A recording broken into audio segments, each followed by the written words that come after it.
Hospitality Meets is brought to you by RotaCloud, the simple workforce management software for hospitality teams.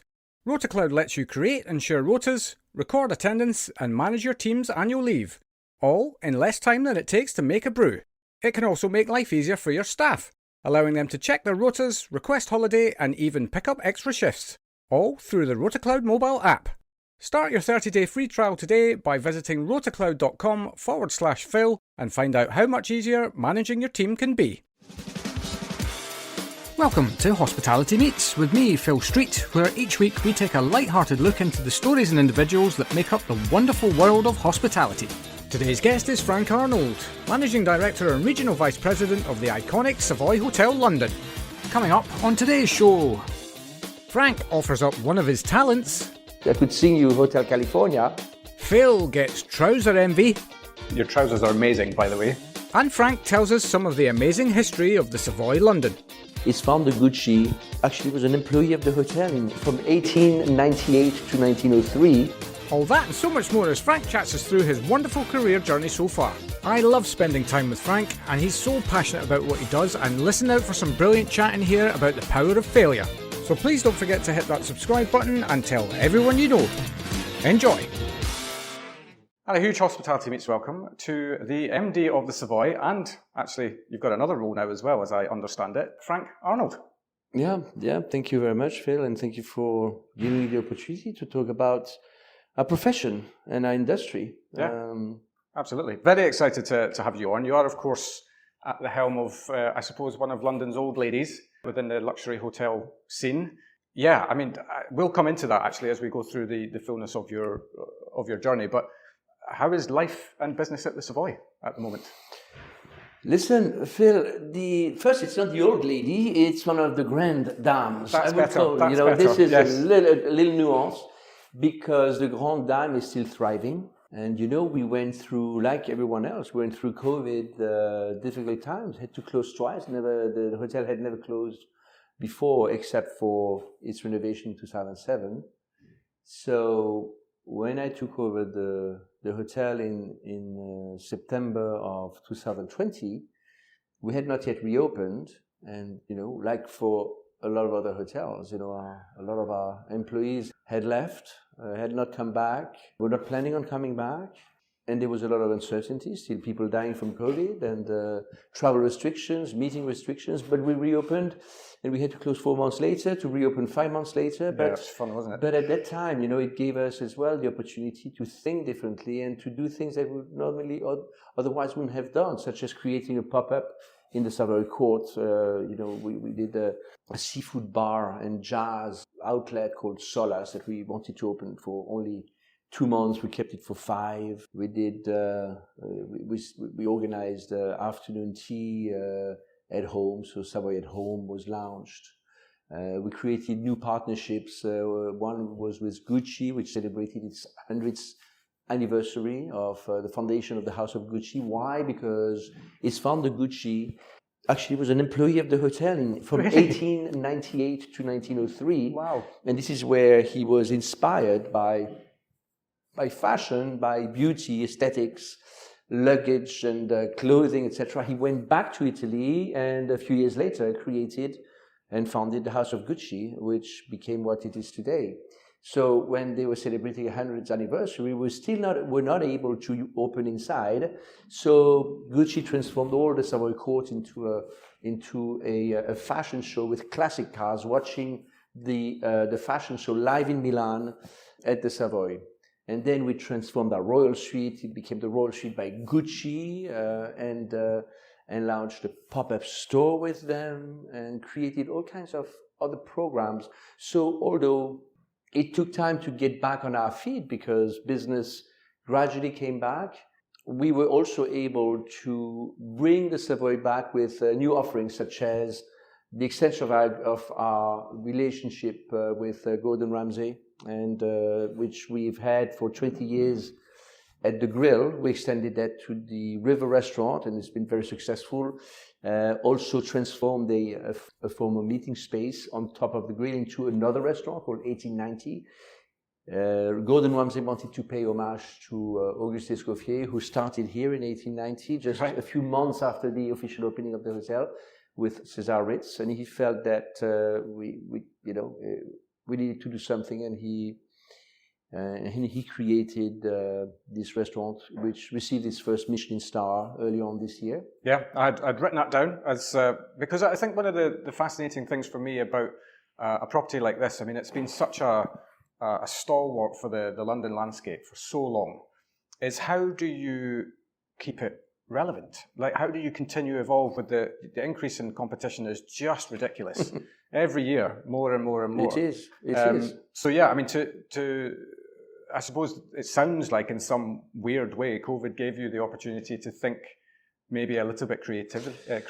It did, because, during COVID, all, ownership companies were bleeding cash. So when you arrive as the MD of the Savoy and say, I need to renovate this, I need to launch that, etc., well, that's a good idea, but there's no money. Yeah.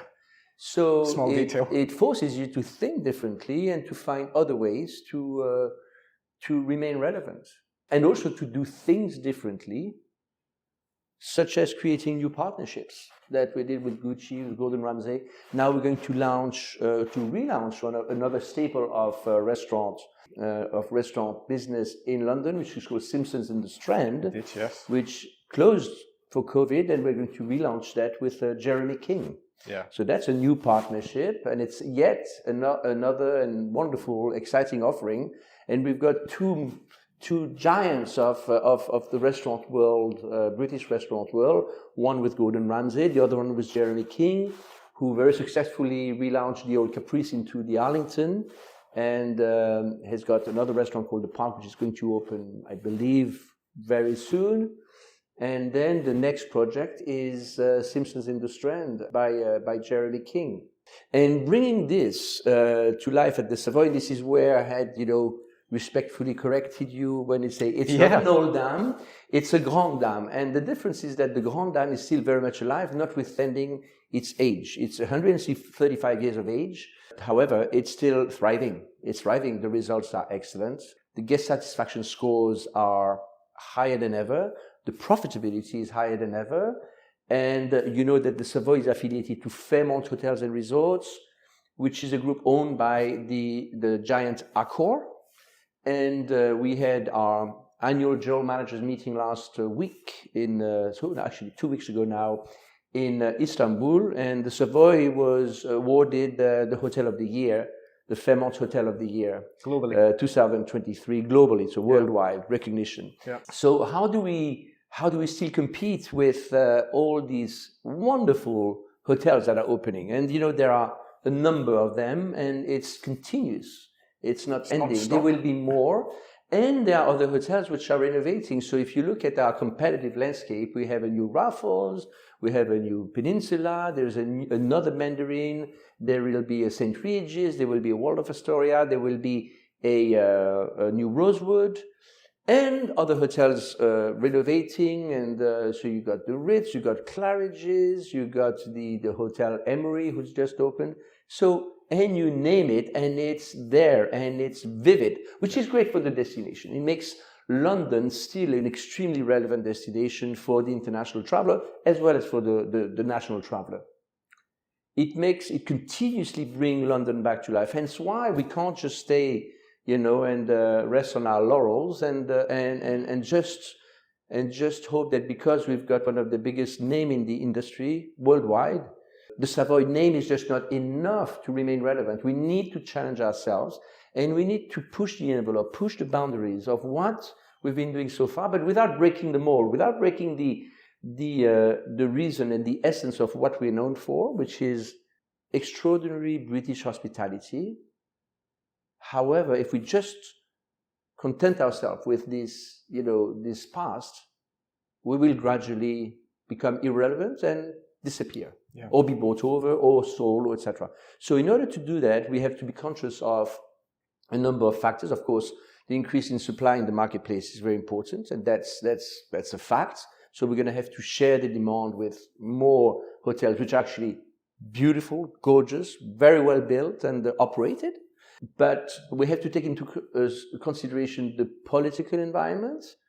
We have to take into consideration the fact that we have a very old hotel that needs to remain sustainable in the future. And sustainability is at the forefront of what, especially the new generations, are caring for. Yeah. We need to take into consideration that tastes and preferences have changed. The society has changed. The society has become much more diverse than it once was. And therefore, we need to be much more inclusive in how we operate, not only with our staff, because our staff in hospitality always has been very diverse, but we also have to be conscious of how we target, and the market segments we target should not be solely focused on what we've been thriving on until now. We have to include more generations. We have to be cross-generational. We have to be much more diverse in terms of male, female. We have to be more diverse in terms of races and ethnies and nationalities and sexual orientation. We have to be or people with disabilities. We have to be extremely open to accept whoever wants to pay for exceptional service. We have to tell the world that we are very inclusive. It's in our nature. Mm. We employ people from very diverse background. We employ people, and we are very inclusive with all those irrelevant factors to hire the best people. What we are looking at in our industry is the raw talent. Of course, some skills and experiences for certain roles and responsibilities. But other than that, I think we offer a platform for people who just love to be surrounded by people, for people who like to serve other people and draw energy from doing so, and thrive in an environment which is very rewarding, because we work in extraordinary places, such as the Savoy. Every time I walk through the lobby, I'm energized by, these walls and what's the stories these walls are telling me. So inclusivity, sustainability, innovation, and just being a bit daring. Because we've got an older property, we have got to be there, and we have the license to do so. If there is any hotel in the city that can do that, it's the Savoy, because since its inception, it has been at the forefront of innovation. It was the first hotel fully powered by electricity. Is that right? Yeah. Well, there you go. It was the first hotel to have 40% more or less of its inventory with en-suite bathrooms. Before, bathrooms were shared by floor, by quarters, I don't know. Yeah. But it was the first hotel, because it is the original luxury hotel in London, and one of the first in the world to truly come with and featuring César Ritz and Auguste Escoffier as the first hotelier and chef at the Savoy. Just next to our room, Phil, we've got the Red Lift. You know the Red Lift? The Red Lift is called also the Ascending Room. And the Ascending Room was the first ever electric lift in London. Right. Yeah, I'll show it to you on our way out. Very good, yeah. So it is the first place where dinner dance was taking place. It's the first place where ladies were smoking in public or be seen in public without the company of men. So we've got that in our DNA of doing things first and be always at the forefront of things. So it behooves us to maintain that is in our DNA, and we need to keep doing that. Of course, with a level of caution, because we don't want to scare people off. We're never going to be a lifestyle hotel. We're never going to be, but we're always going to be the original luxury British hotel. But luxury comes with a trait of a twist of something different, a bit of eccentricity, because we are quintessentially British. Even though I speak with my French accents, I'm an Anglophile. I'm very attached to this country, but in my point of view, the British character also thrives because it's got all this established way of doing things, this conservatism, these traditions that are omnipresent everywhere, but yet always done with a bit of eccentricity. And that comes from the aristocracy to to rock and roll. I mean, it is preeminent throughout society, and I think we need to keep that bit of eccentricity in order to remain relevant and true to who we are. Yeah. Do you think?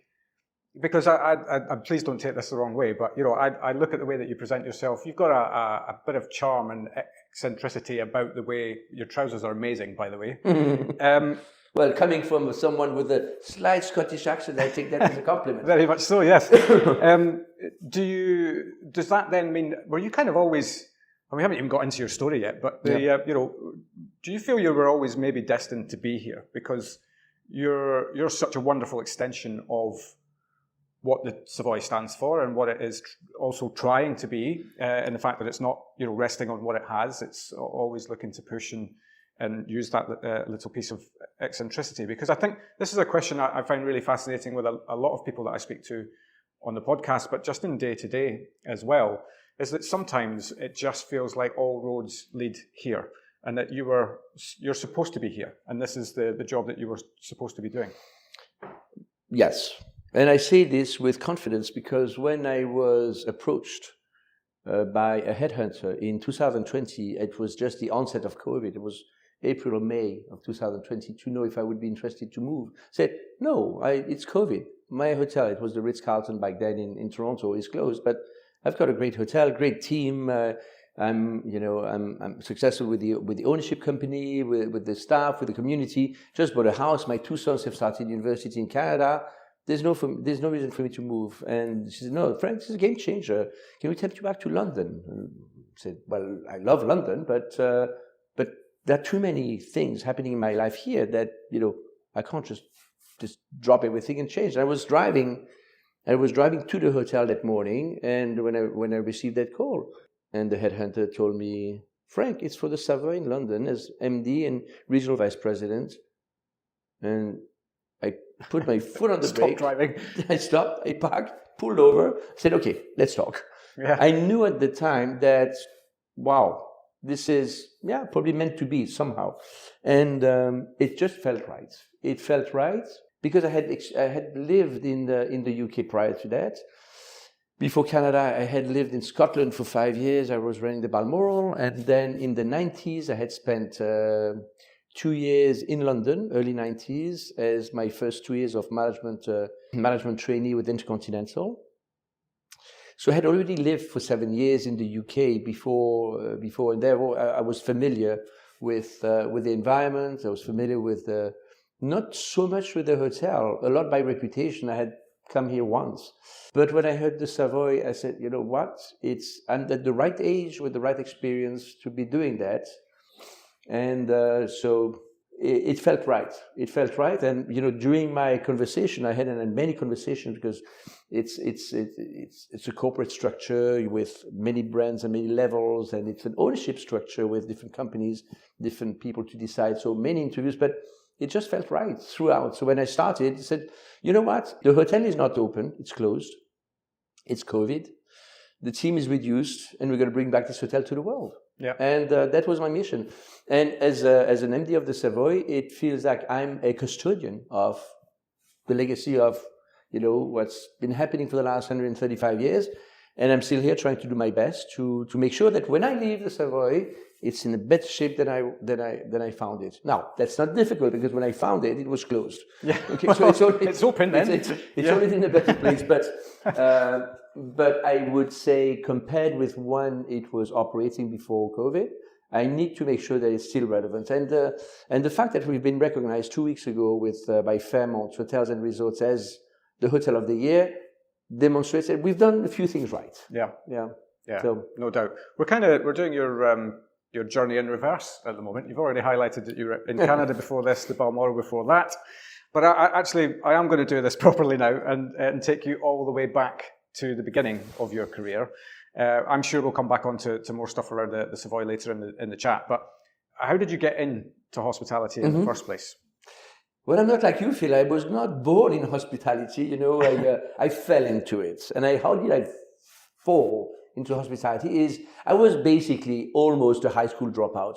I was in 11th grade. I didn't like what I was studying. I was not imagining myself becoming a lawyer, doctor, an engineer, or any other noble and recognized professions. And a friend of mine had started hotel school, and I saw him going to school with his literally luggage, carrying his knives and his uniforms, and he was dressed in a suit and a tie. At the age of 15, I said, "What are you doing? Where are you going?" "Going to my school. I joined the hotel school of Strasbourg." I said, "That's so cool. What are you going to do in life?" "What I'm going to do?" And at that time, cooking was something I really enjoyed doing, and I enjoyed languages. I was quite good at languages. I always imagined myself traveling the world in a way, and not that I had I had a rather privileged upbringing, very stable family environment, not rich but comfortable enough to not needing anything. But I always thought that I would leave my hometown, which is Strasbourg, and I grew up just outside of Strasbourg. And I said, "Well, this is exciting. It really I had a." And then I said, "Well, I think I would like to join this industry, because I've always been a fanatic of the English language. Although I should have learned German because I was born and raised in Strasbourg. English was the language of rock and roll." So for you, it's normal because you grew up with it. We take these things for granted. Grew up with this language. For me, it was the language of rock and roll. And my cultural icons when I was growing up were British and American pop, rock, and all sorts of music groups and bands that made me dream. And I used to I used to learn the lyrics by heart, not understanding what they meant. So I could sing you Hotel California without understanding what it meant. I'm a big fan of Rammstein. I don't know if you know who they are, a big German heavy metal band. Not a clue what they're talking about, but I love their music. So for me, I could imagine myself traveling and even living in the US, in Britain, because to me the excitement was there. Right.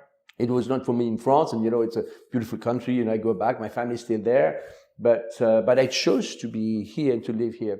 So anyway, I joined the hotel school, but I started because I was almost a high school dropout. I started with the lowest level of culinary and service diploma you can do in France.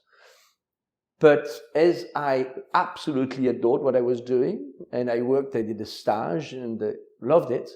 Before doing that stage and before joining, I remember being on holiday with my parents in the south of France, in Cannes. And in Cannes, you've got a few very nice hotels, but I remember this particular one is the Carlton Hotel in Cannes. And I was walking on the Croisette with my parents, and I stopped, and I looked at this building, and that was the Carlton Hotel in Cannes. And I said, "Wow, that's a hotel. One day I want to work in that." I said that hotel, but it was that hotel, that luxury. I was looking at this gorgeous building, this facade, this grand arrival, the landscaped arrival, the car arriving, the luxuries, these beautiful people, beautifully dressed, entering this grand palace hotel. I thought, wow, how cool must it be to work in a place like this? Mm. I still remember this moment, and I was 15. But you need that moment, right? I mean, not necessarily at 15. For me, it was the vocation and the chance of falling into an industry I had no clue about, but loving it to the point where, after my 2 years, most of my friends graduated and went to work as cooks, because I went into culinary first. But a few were offered the possibility to join the technical baccalaureate, specialized in hospitality, and I was offered the possibility to do that. And again, I thrived. And I continued. Then I did the diploma, and this was more into management and etc. But still, and I did a few internships. But my last internship when I was at the hotel school was in California. And in California, I worked for a private golf club, again with people, living the life. And I just enjoyed working and delivering, these services, working in a product and thing that was inspiring to me, with people who were inspiring to deliver excellence, to deliver quality and details and surprise and innovation, whether it was in the culinary and on hospitality. My first love was more restaurant food and beverage, which I still have. But then I discovered hotels and the room side. But Then I had to do my military service. So I did my military service in France. I was in the Air Force, and I was because of my language and my training, I was offered the possibility to be a steward in the French Air Force, carrying generals and ministers in Paris. So I did that for 1 year, loved it, absolutely loved it. But again, it was very natural. So it was quite scary to do a military service for a lot of kids who had not done anything with the discipline. But hospitality was very disciplined. Well, we might be bringing it back here, apparently. You know, you wear a uniform, you cut your hair, you have to shave, you have to be on time. School of life. Yep. And it was very comfortable for me, this environment. I actually loved it. And but then I had the chance to do a master's degree that was jointly coordinated by Cornell University and Paris Essex School of Business, which I did for a couple of years. I had the chance to do my training in California. I did my training in Thailand this time around. And then upon graduation, most of my friends joined into finance, marketing, or support function, more than or consulting or development, more so than operations. But I trained there to become a hotelier, and I still wanted to work into hotels. And back then, Intercontinental Hotels had the best program in the industry. Right. It was one brand. It was 100 hotels around the world. It really corresponded to what I wanted to do. It was still luxury, it was international, it was global, and it was sponsoring an MBA at the same time. So I joined Intercontinental, and was selected for this fast-track development program. And I started very quickly, briefly in Paris. I was transferred to London. I worked in Hyde Park Corner at the Intercontinental, worked in rooms, first in housekeeping, for 1 year, then 1 year in front office. Lots of stories, lots of things. I think my first few weeks in housekeeping, I resigned almost 3 times. And I had this great mentor, Stephen Masilo, who was the director of human resources, who was my mentor for the program. And he took me aside and said, Frank, don't drop out now, okay? Continue, because this is a moment of truth. If you can survive that, you've got all these studies and experience, etc. You're an F&B boy, but you need to do that in order to grow and to have a more complete picture of what hospitality is. And I had this very, very well-known German executive housekeeper I thought she was a demon. And I was wrong. I was the one who was ill-fitted and not adapted to what was expected out of me. Once I started to change, after failing, once I started to change, I started to succeed. And it was one of my most... 5-star hospitality means having the right people in the right place at the right time. And that's exactly where RotaCloud can help. RotaCloud is the online platform that makes planning rotas, recording attendance, and managing annual leave easy. Its simple, drag-and-drop interface lets you create and share rotas with your team in minutes, while our built-in budgeting tools mean you'll know exactly how much you're spending on staffing before sending the rota out. RotaCloud also makes life easier for your staff, allowing them to check their rotas, request time off, and pick up extra shifts, all through the RotaCloud mobile app. Start your 30-day free trial today by visiting rotacloud.com/Phil and find out how much easier managing your team can be. Educational. But isn't that, times. I mean, it's just a great lesson for anybody listening, at whatever stage you're at in your career, right? Because we've probably all been guilty at some point in your life or career of walking away from something because it's too difficult. But actually, if you persevere and push yourself through it, the learning you get on the other side, and then you kind of demonstrate to yourself that you're resilient and you can take on so much that comes your way. My success, if we say I'm successful because I'm the MD of the Savoy in this profession, is thanks to my failures. Yeah, I started to fail at about the time when I was considering dropping out of school.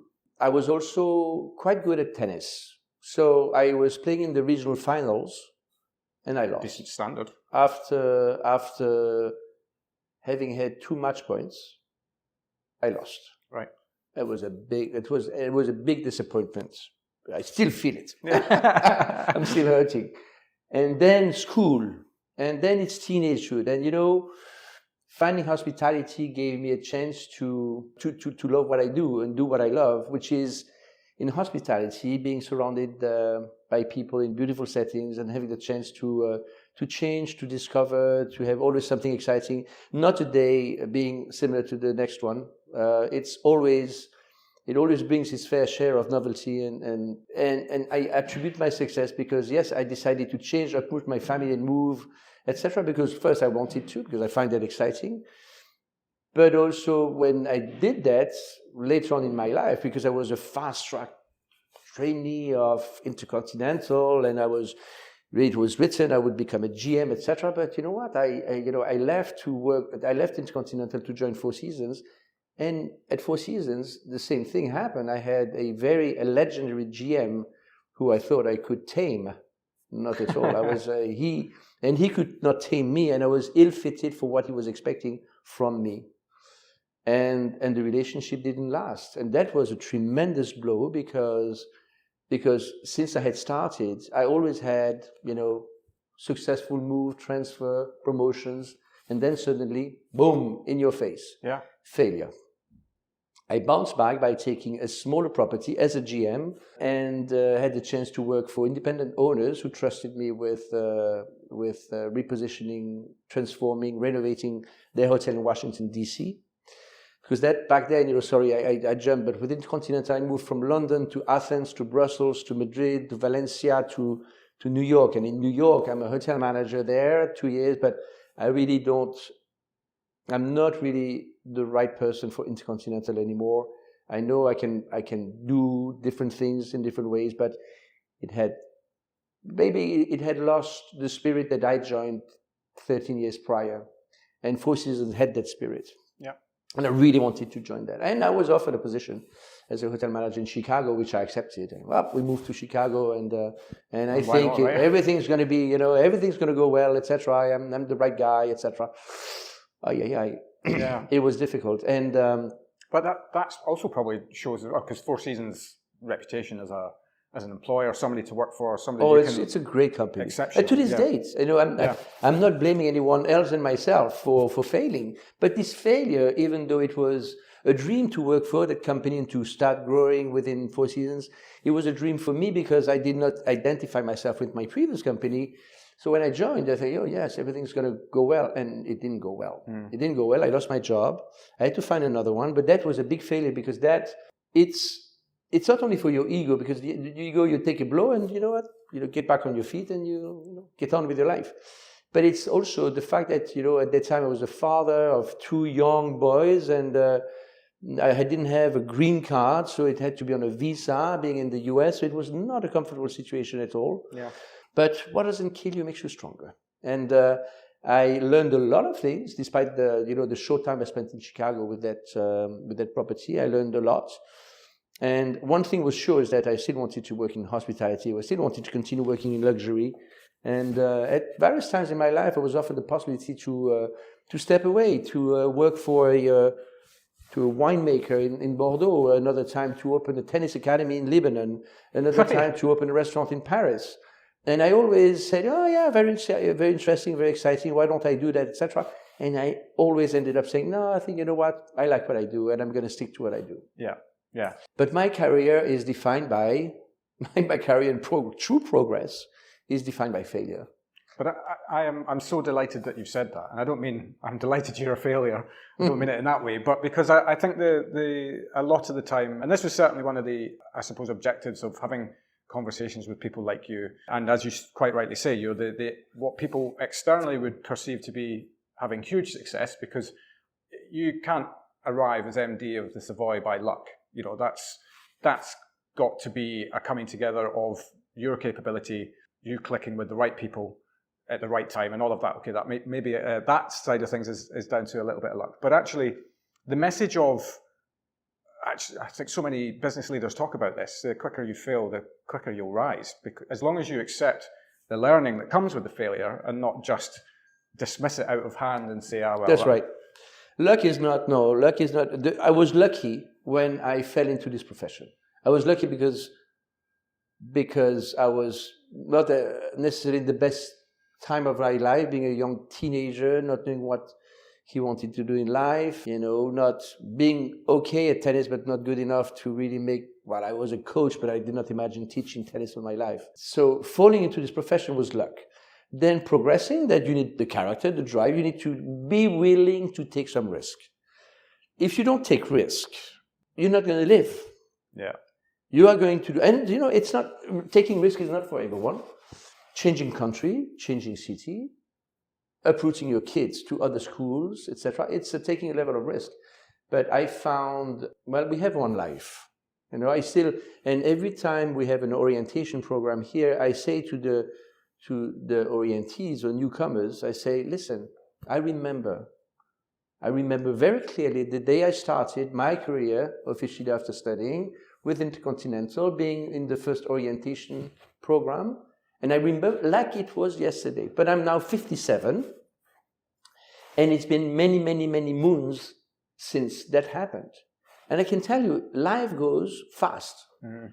And we have I think we have one shot at it, and therefore, just take advantage of it. Do it, live it.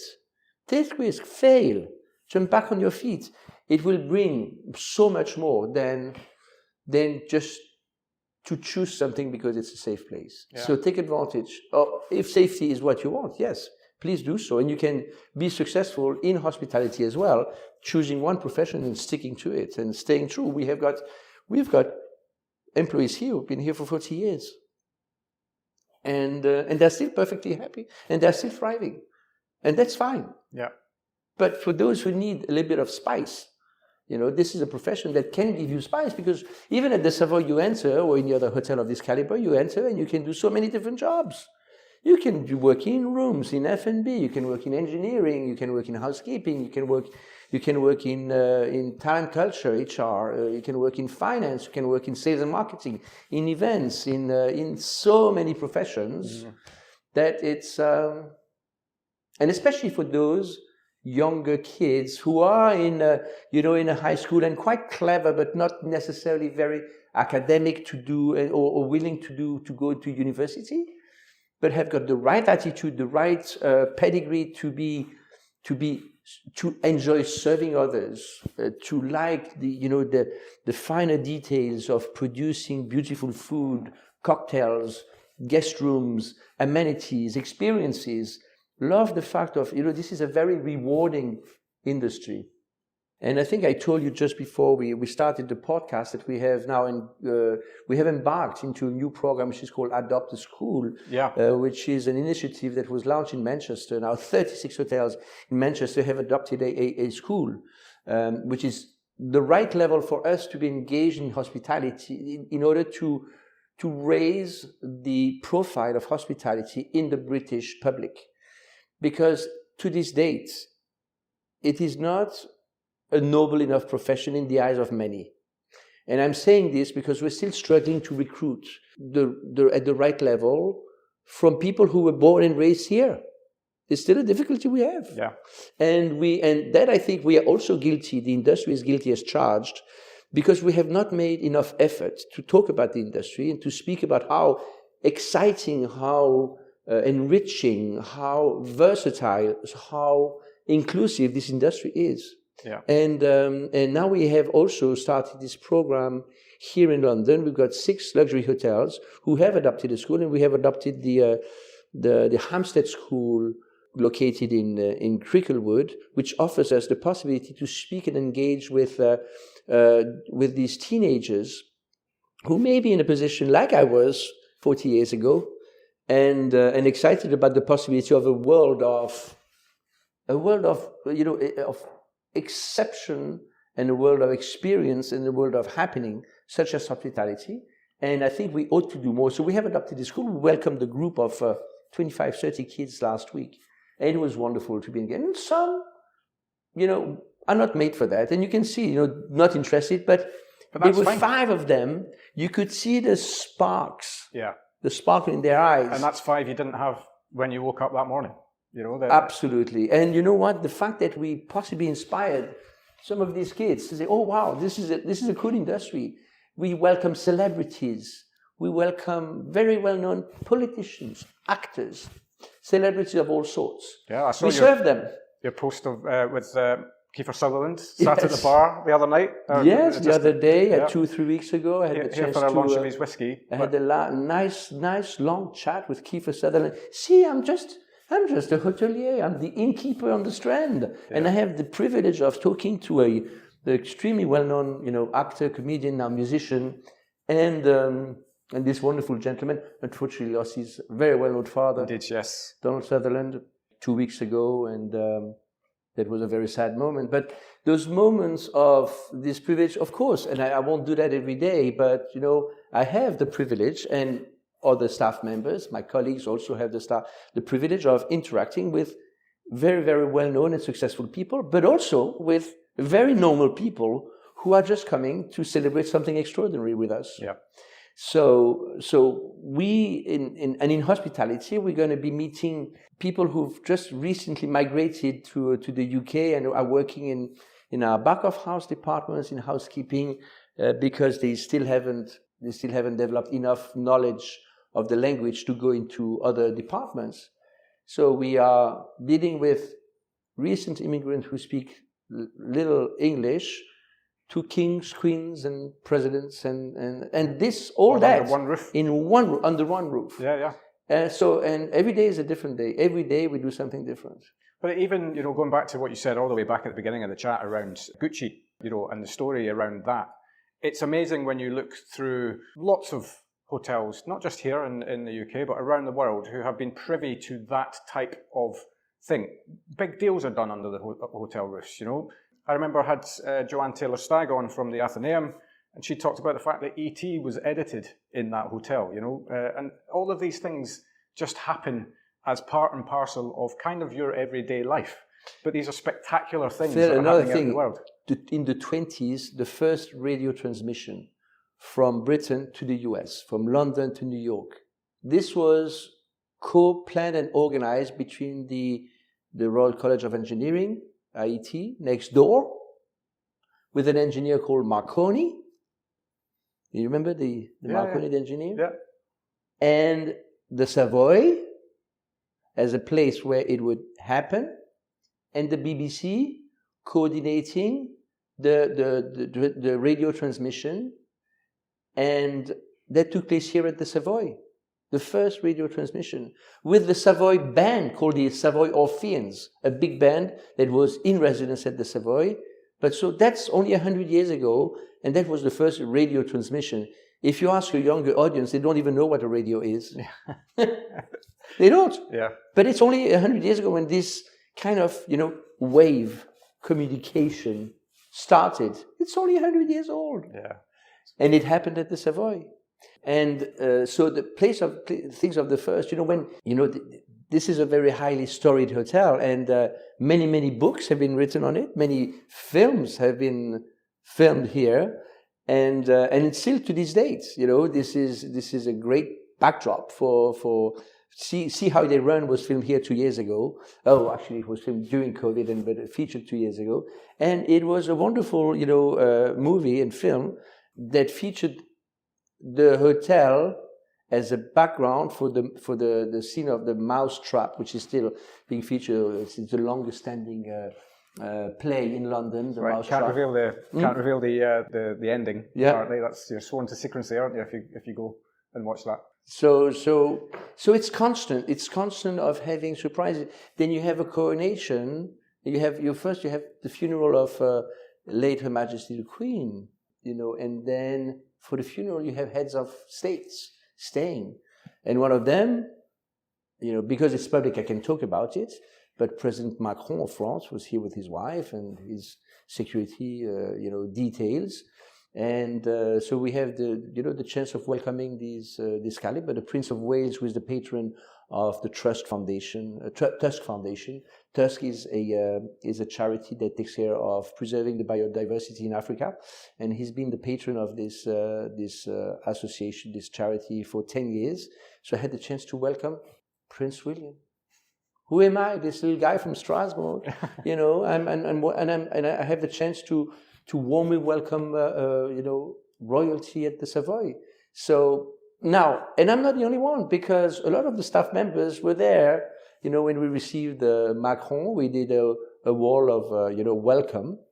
So we had housekeepers, we had servers, we had cooks, But then we have every day, people celebrating weddings, people celebrating anniversaries, people coming to dine in one of our restaurants, in the Savoy Grill, the River Restaurant, 1890, having breakfast here, afternoon tea, or at the bar, the American bar, the Beaufort bar, and soon at Simpson's in the Strand. Yeah. So, yes, we do, let's put it this way, especially in the hospitality in general, we serve and we welcome people. But in luxury hospitality, we are the good time people. Yeah. We are here to provide exceptional moments that hopefully are going to be remembered, are going to create memories, and people will come back and back again to create new memories or relive the old ones. I don't know.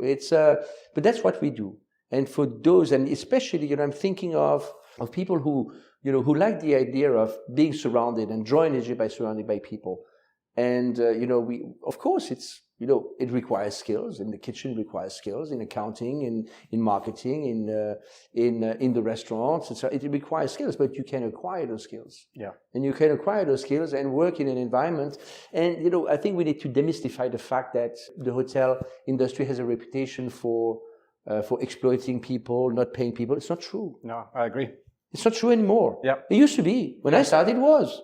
We used to work on split shifts. And you remember, you probably did the same. You worked on cruises. I did 7 days a week. But it was 7 days a week. Yeah. I remember doing my first stage, and I was 16, and working in a palace hotel in the west of France. And, I was coming for breakfast, and you started at 7, you worked until 2, you had a break for 2 hours, and you come back for evening service. And it was 1 day off, not 2. Yeah. And that was exploitation. The industry had to change, and it did change. Yeah. Now we do offer for certain people to work 4 days a week, and they do 10 hours a day in terms of 8, and we organize it in a way that, and then they are 4 on, 3 off. People are paid around £30,000 a year. It's not small feat. It's not a small money. Yes, life is expensive in London, but the industry has changed. The salary have been reviewed and changed and increased quite sensibly. So it's not an industry that pays badly. It's an industry where you can get promoted, you can get transferred, you can change country, city, you can work in the same city, working for different hotels, different departments. Yeah. Yeah, and the opportunity has never been better. I mean, the things are still moving forward. There's new things coming to market all time, not just in the luxury space, across pretty much every area of the sector. So never has there been a better time to join and get going. And what I really, really love about your journey the most is that kind of almost this indication that, I think we're all aware that school in its raw form is not for everyone. Not everybody can be engaged in that environment. But actually, what it comes down to in the end is finding the subject and finding the thing that makes you sing, that then leads to your interest enough to then, then you can excel in study, because actually I'm really captivated by this. And, might not be captivated by trigonometry and mathematics or anything like that, but I'm captivated by learning how to make people feel special in a professional environment. And when you realize that, literally, this is a cliche, but the world is your oyster with this industry, without question. And you're a case in point. You've worked all over the world to get to arrive here. Yeah, and this is not for everybody either. It is for people who like to travel and to change environments. And, I think moving from one place to the other is one of the most stressful events for a lot of people. Mm. So it's not a given. But if you're not afraid of, packing your suitcase, even taking sometimes your family with you, it's extremely rewarding. I wouldn't change. I wouldn't change what I've done. I had a chance to live in different European countries, in the United States, in Canada, coming back to the UK, and now I'm in my happy place in London, because it corresponds to who I am and what I want to be and where I want to be. But it's a possibility, and anyone who's really willing to have a bit of adventure and who is motivated by discovering new things and new people, I don't know many industries that can offer that. Yeah, it's completely. One of the only ones that offer this possibility to do and to thrive. You may not become very rich, because for that there are other professions that possibly would meet those requirement expectation. But it's an industry where you can really be happy. Mm. Yeah, you can be rich in so many other ways. Oh, that's absolutely, that's correct. Actually, this is why I said happiness. It's being rich in so many other ways that are not necessarily material. Yeah, absolutely. I'm eminently conscious of your time, and I'm very grateful for the time you've given the podcast today. Thank you, Phil. So much more that I'd love to talk to you about. Maybe we'll do a part 2 again sometime in the future. If you wish, I'd be happy. I'd be happy to do so. I think we owe it to the industry that has given me so much. I owe it to give back. And to be more present and engaged in the form of lecturing at university or engaging with the schools at every level. I think is what we must do in hospitality to continuously raise the profile in the bar. Yeah, totally. And tell people the real message of the industry, not what the media would have you believe. They're always focusing on the negative. I fully agree, Phil. I fully agree. Let's continue the journey. Yeah, fantastic. Franck, thank you so much. Thank you. And there we have it. I think we can all agree that Franck is exactly where he's supposed to be, and it was brilliant to get some time with him. He's got a brilliant story, and by God, what a history the Savoy has. A huge thank you to him for giving up his time. We'll be back as usual next Wednesday at 8 p.m, so have a great week, and I'll see you then.